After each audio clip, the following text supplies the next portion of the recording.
concerned with this disclosure project, and they're wondering what's going on. And I feel like we are kind of being really prepped for something. Now, many years ago, Reagan actually said how great it would be if there was some sort of an invasion from outer space, because then everyone would get together and we would all be one human race. So we've kind of been having little drips of that and how that could tie into a one world government.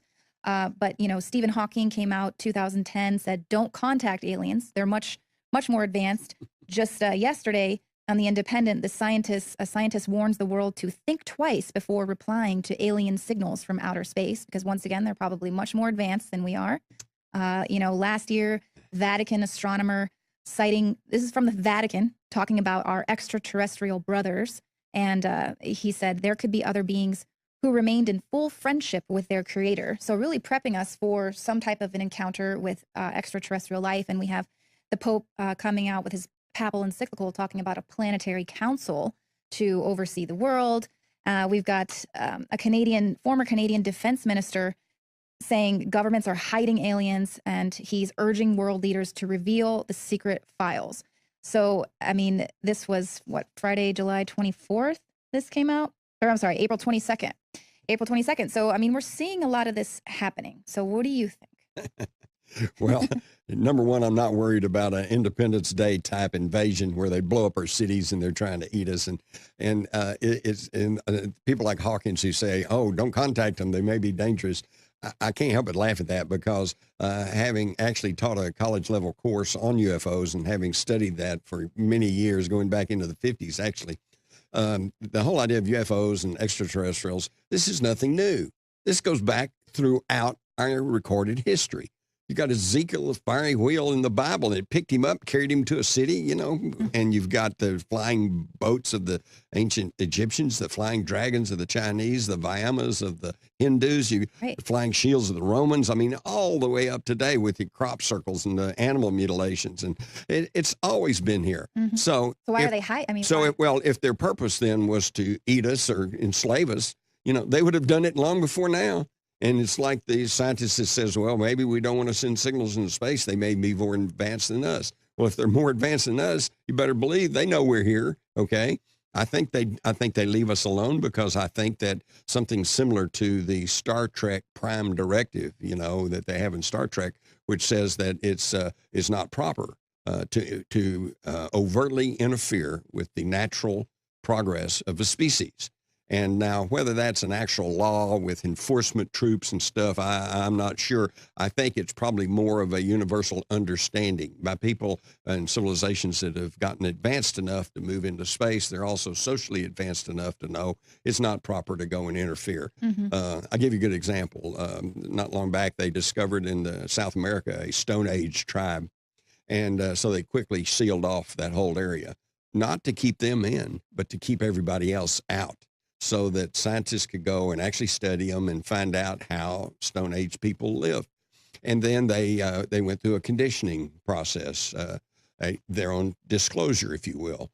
And they had some of the scientists would let themselves be seen from a distant hilltop, and then they moved a little closer and they'd be seen across the field, you know, and until finally they made contact. And when, by the time now these villagers knew that they weren't a threat, and so they accepted their presence.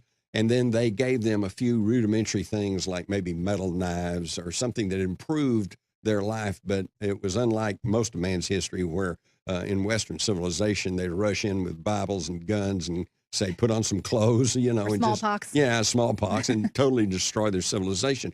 So that's going on. So actually, we're in the same thing on a grander scale.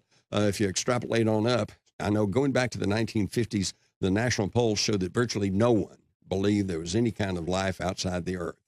Today, it's quite the opposite. The vast majority really believe, especially younger people, aliens, people on other worlds, sure, they accept that. Well, we got a lot of movies coming out like that as well.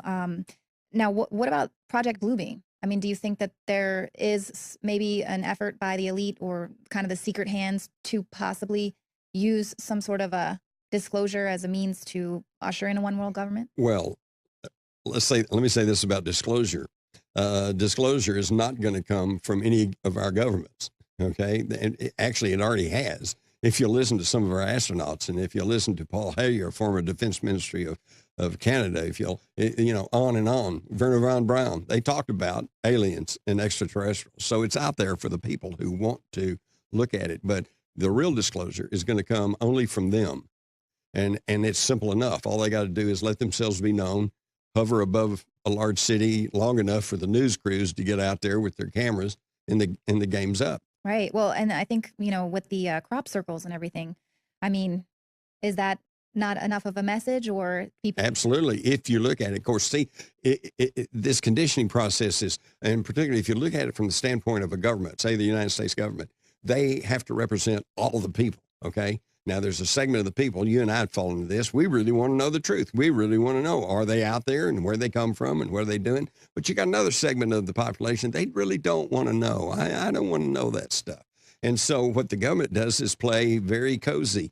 For example, the crash at Roswell in 1947, okay? On the one hand, you have a government pronouncement that says, no, it's just a mogul balloon. It was, it was some crash dummies, and nothing unusual happened there.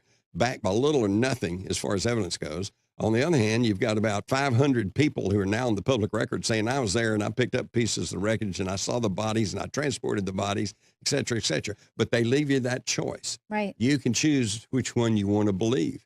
And so when they tell you, well, it was just crash dummies, in this way, the people who actually study the evidence can go, holy cow, they're lying to us. That means it's true. So they're told the truth. And the people who don't want to hear about it, they can go to sleep peacefully and say, well, the government said it was just crash dummies. People love that cognitive dissonance. I know they talk a lot about, I think they even came out a few months ago and said, a lot of the things you thought were unidentified flying objects were actually just military equipment we didn't want you guys to know about just yet. So that's kind of their new ploy. Right, and which is a great sounding public relations thing. But see, how do you explain the Aurora crash of 1897 that was seen, recorded in the newspapers in Texas, seen by hundreds of people, and said the newspaper account said the pilot was not an inhabitant of this world. And this occurred 6 years before the Wright brothers flew. There was nothing man-made in the air. See, they skip over that. Yeah, and we've actually got some Pentagon documents. I was just looking at them the other day where they talk about interacting with these people, and they were human-like, but a little bit taller, and they had lasers on their ships. And these are Pentagon documents, and when you click on it at the .gov site, there's a big warning that comes up and says, these are old, and we don't probably agree with what's here, but in public interest, here are these documents, and they encounter, it's like, it's right there. It's the old plausible deniability again. You can believe it if you want to, but you don't have to believe it. And of course, the controversy rolls on. So, and that's what's going to happen with disclosure. It's really incredible, but do not look for a government official of any type to step forward and say, okay, here's the truth. Right. Because number one, half the population wouldn't believe him anyway. Right. Especially, the Vatican ushering on our extraterrestrial brothers. For me, that's a huge Project Blue Beam red light. Well, Jim Marrs, thank you so much. I know you talk about a little bit of this stuff in one of your books, Our Occulted History. There's a lot of other books. Also, my book, even before that, was Alien Agenda, which starts with the premise that UFOs are real. So who are they and what do they want? And that, I've been told, has become the top-selling nonfiction book on UFOs in the world. Wow. Well, congratulations. All right. Jim Marrs, thank you so much. Thank you.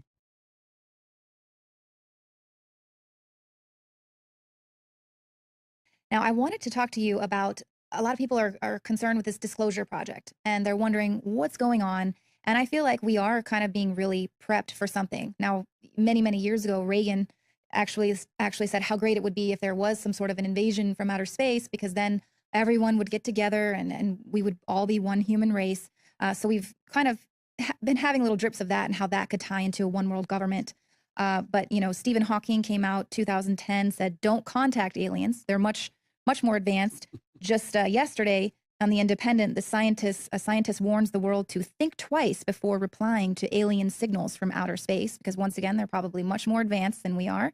Last year, Vatican astronomer citing, this is from the Vatican, talking about our extraterrestrial brothers. And he said there could be other beings who remained in full friendship with their creator. So really prepping us for some type of an encounter with extraterrestrial life. And we have the Pope coming out with his papal encyclical talking about a planetary council to oversee the world. We've got a former Canadian defense minister saying governments are hiding aliens, and he's urging world leaders to reveal the secret file.